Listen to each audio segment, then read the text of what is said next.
Hey guys, so a while ago when I launched my first video, I spoke about how I made a comic book.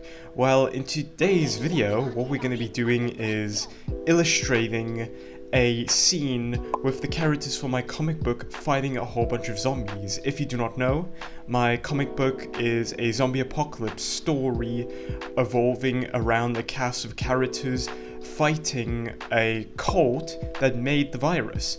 Very interesting plot point, but anyway, what we're going to be doing in today's video is I'm going to be illustrating the drawing and talking about what inspired me and what got me to create the story to begin with.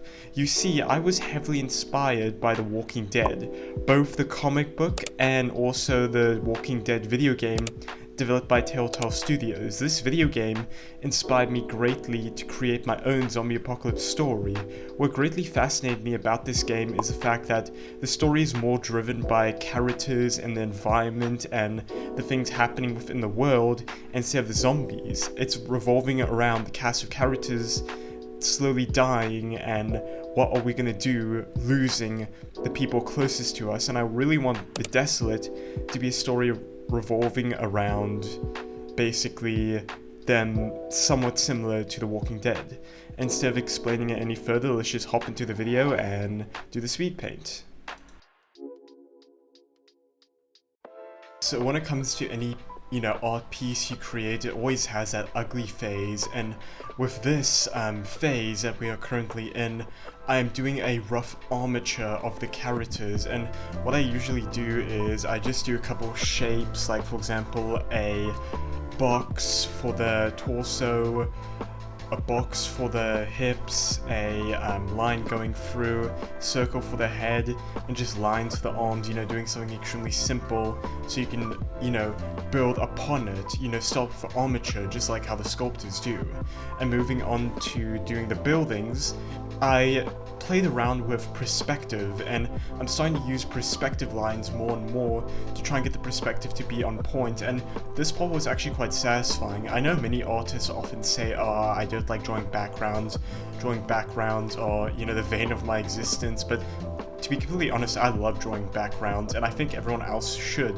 Like other artists that struggle with backgrounds, just fall in love with it, because drawing backgrounds is very satisfying. Building worlds, coming up with how the buildings look, adding items onto the street to really make it feel alive. It's tons of fun, and in the future I'm going to be doing more background designs, especially of, making comic books, but I want to do more like standalone designs based in my world, like in the Desolate world, because this is like the city of the story that we are following. So I wanted to like illustrate the entire city with characters in it, so if anyone asks me what do my comic book look like, I could just show them this photo to give them more context of what the story is about. And as you can see, I'm using different shapes to kind of build up the skeleton of what the person looks like. Like for example, I use certain shapes to build up the rib cage, I use certain shapes to build up the hip, and then I do a line for the spine, and using different lines and adding other lines on top of them to kind of shape out each of the arms. And it's quite satisfying actually, shaping out the proportions, getting it to exactly how you want and making sure everything is on point. It's a really satisfying process just building it up, and I want to really illustrate as many characters as I can and make the environment feel really detailed. And now that I think about it, the one thing I should have done is add zombies in the background, but I mainly just didn't add them in the street to show more of the city around us.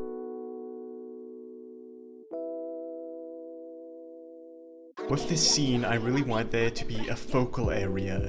I wanted the focal area to kind of be the characters you can see in the forefront, then you look at the zombies around, then start looking at the environment. So I added my main characters, my OCs, straight in the center of the entire piece, so they would be the first things to catch your eye. Then what I did was I illustrated the background and kind of had a entire idea of where you look first, then you look around, then you look to the entire scene behind you. During the entire process I was developing these OCs, these characters for this world, I followed the method that most animators do by creating character sheets. A character sheet is basically a image showing character from all its angles, making it far more easier to illustrate the character over and over again at different angles, especially for shows, movies, comic books. It just makes the entire process of making your characters far more easier. And the other thing I had to do with the entire comic book making process was I had to make the characters simple, not too complicated, make the characters really simple to illustrate over and over and over again. And with each characters, I really wanted to make them unique, so I gave each character different body types. Like for example, the character Lee, he has swoopy hair. And also he has a weird tattoo on his neck and is holding the Buster Sword. James, the guy with the gun and bat, I made him of a different ethnicity, gave him a unique hairstyle, and made him a little bit more on the bigger side. Jerome, the little kid with the bow and arrow, I gave him extremely dark hair, scars on his face alluding to probably instances he went through in the past. Jessica, the girl with the knife, I just gave her a basic jacket. I gave her a emo swoop because I wanted to add an emo girl into the comic book, just as simple as that.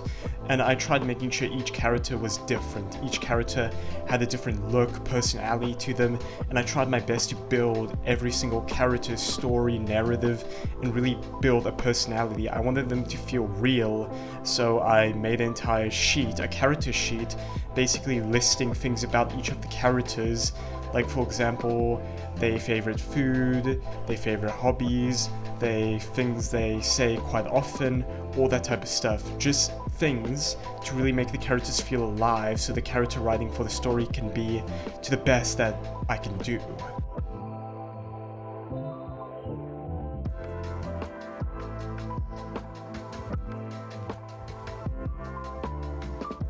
The inking process is always something that brings me a lot of enjoyment, especially with creating art. And yes, there's a lot of things with art that I enjoy quite a lot, but there's just something about inking, the way you basically play around with the line thickness, the way you basically displace out the lines, and the sharpness and really detailed feeling you get from it, and the entire action of putting a bunch of ink on the canvas, basically playing around with line weight variation, having thick lines, thin lines. It's just so satisfying, especially when you learn line thickness variation and you're able to get control and really stabilize the lines. It can be very satisfying. And with digital art, I think many digital artists often forget how incredible digital art truly is, because even if you make a mistake, you could just erase the lines or just create a new layer, delete the old lines you don't like, and redo the piece as much as you want.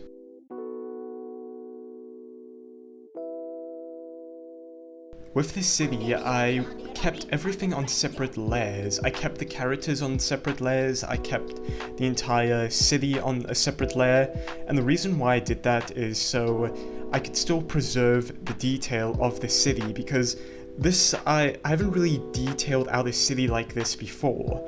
I haven't really done many backgrounds. Yes, I enjoy doing backgrounds a lot, but I haven't really done a standalone background piece with characters, not really that much. I am definitely going to start doing more in the future, but I really wanted to preserve the detail of what the city looks like without having to erase everything. And that's another benefit about digital art.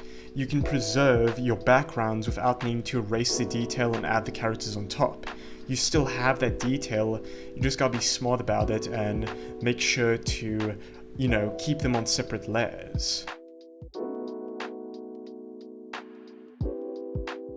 With the entire Desolate narrative, I wanted when I was busy, planning out the entire narrative and the story for the Desolate, I was gonna do just some basic zombie apocalypse story where it was set in the modern age, but then I decided I want my story to be a little bit more unique, have something to hook people, so I set it in the future. Of course, that was still generic. It was still a generic zombie apocalypse story, but set in the future. So I implemented the idea of, hey, I haven't really seen many zombie apocalypse stories really tackle the idea of who made the virus. Yes, there are many zombie apocalypse movies out there, but I wanted to, make a series, comic book series, revolving around that topic. So I added a cult, added a cult called the Anarchist, had kind of like a villain of the story, illustrated that, and that's the type of narrative I want to go for. A, cult leader created the virus and wants to end the world, so the characters, end up teaming up with a faction, basically the last civilization alive, to kill the cult and defeat the Anarchist. Yeah, it's a simple, hero saves the day story, but I often enjoy those a lot, and I feel like taking simple narratives but really focusing a lot of effort into making the narrative have a good story in between can do a really good job and really good wonder. And sometimes even mixing different narratives together, mixing different story concepts together to make a new story can often be exciting and cool to play around with.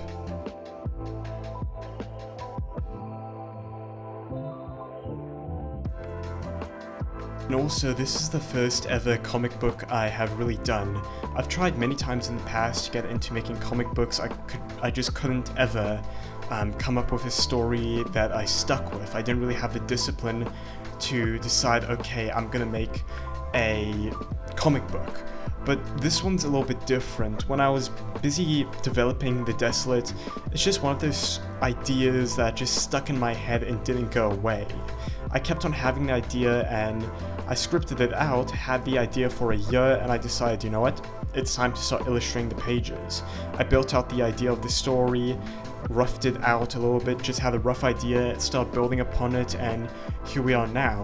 I completely finished chapter 1 and I'm excited to finish chapter 2 and get the entire thing self-published.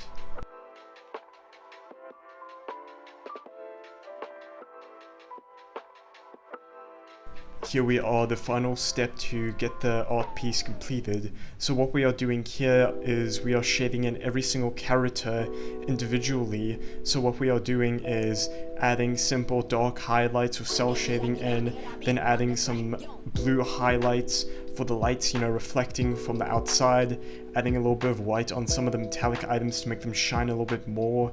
And it's quite a satisfying process, a really fun process, shading in the characters, detailing them out. It's kind of like visual effects, the visual effects of 2D art, and it's quite funny to think about. It's similar to how many studios often they animate their characters, and after they finished animating they throw in visual effects, throw it in the program to add in the light. But instead of you using a software to add all the shadows and highlights, you are the one painting on the highlights and adding them yourself, and adding in all the highlights to really make everything pop and make everything look good. So we are at the final process and we are very close to being finished.